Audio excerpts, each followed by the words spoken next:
Supaya lebih mudah, saya akan membuat sebuah halaman HTML terus memasang tautan versi CDN.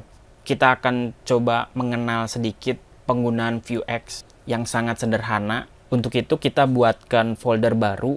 Misalnya saya buat folder namanya Basic View. Lalu di dalam folder tersebut saya punya halaman HTML yang sangat sederhana, di mana di dalam strukturnya saya hanya punya styling dan ada konten yang menjelaskan dari Vuex-nya serta menambahkan satu script untuk link Vue.js-nya. Jadi saya minta teman-teman buat struktur dasar seperti ini. Jika kamu ingin mendapatkan template ini, kamu bisa download di link deskripsinya. Berikut ini adalah template aplikasinya dan saya akan melakukan impor data Vuex-nya yang kita bisa ambil dari unpackage.com. Kamu bisa klik aja link tautan yang sudah disediakan, salin link URL-nya, terus kita buatkan script yang kedua, pasang ke dalam sebuah atribut src. Pada saat video ini direkam, Vuex-nya sudah versi 3.5, versi yang sangat cocok jika kamu menggunakan Vue versi 2. Karena kita pakai versi CDN, pastikan internetnya jalan supaya tidak ada error. Klik kanan, open in browser. Terus kamu bisa mengecek ke dalam konsol, pastikan tidak ada error. Nah, sekarang kita akan mulai buka dokumentasinya, masuk ke menu Getting Started. Saya akan buat aplikasi yang sangat sederhana seperti yang dicontohkan di dalam user guide-nya.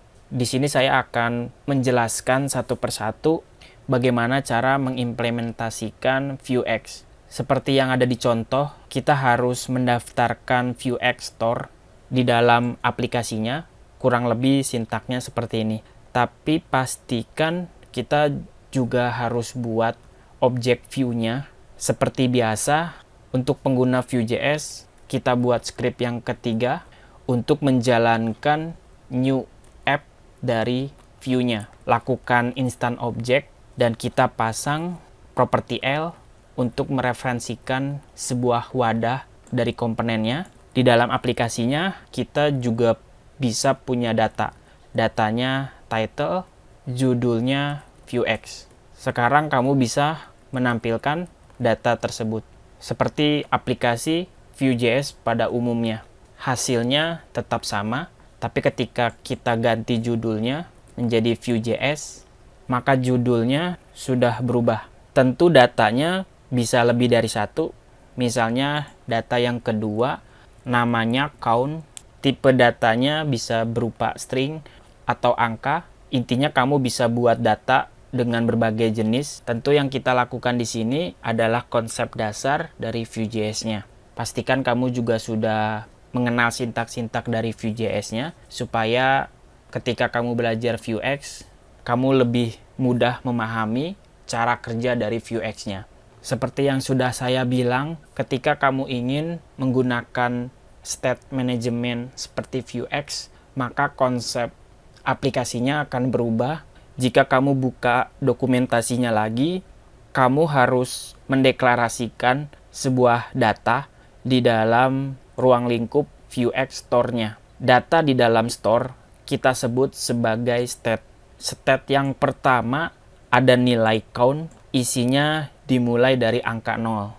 Terus ada bagian mutation, jadi Vuex memberikan akses ke mutation untuk merubah data state-nya dengan akses state.count++.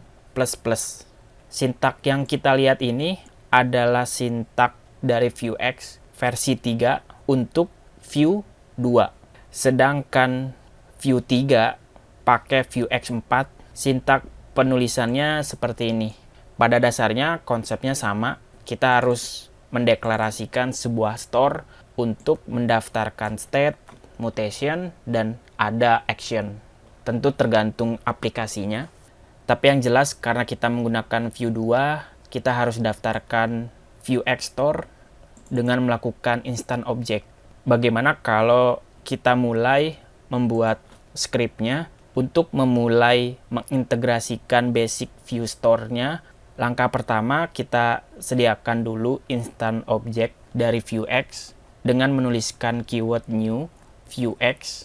Pastikan huruf V-nya besar, jadi new Vuex, lalu diikuti dengan kata store. Kurung buka kurung tutup, buat opsi dalam bentuk objek.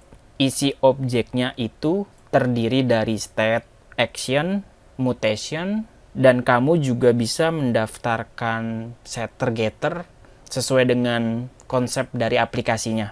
Tapi yang jelas saya akan bahas state dulu.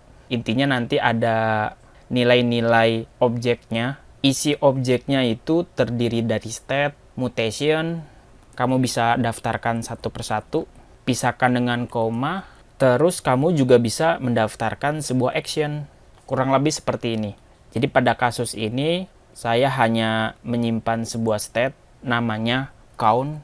Nilai count-nya berbentuk integer yang kita isi dengan angka 1, dan saya mau menyebut ViewStore ini sebagai store container. Kita buat sebuah variabel, dan variabel ini sebagai nama referensi dari objek ViewStore-nya. Terus supaya state store-nya bisa diaktifkan dan bisa ditampilkan ke dalam sebuah komponen, pastikan kamu mendaftarkan opsi store di dalam ruang lingkup objek view-nya. Pisahkan dengan koma, kita menuliskan opsi store, dan kita referensikan nama aliasnya.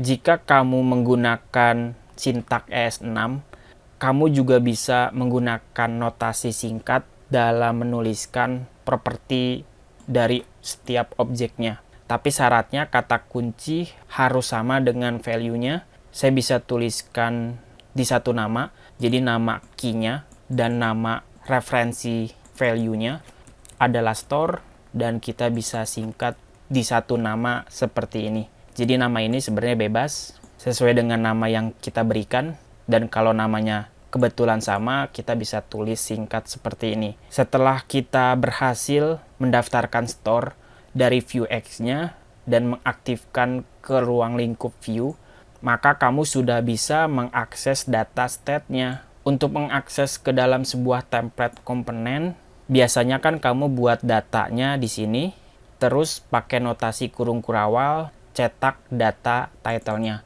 atau kita cetak data counter-nya sesuai dengan nama yang kita deklarasikan. Tapi sekarang datanya sudah kita simpan di dalam sebuah state. Semua data kita kumpulkan di dalam pusatnya.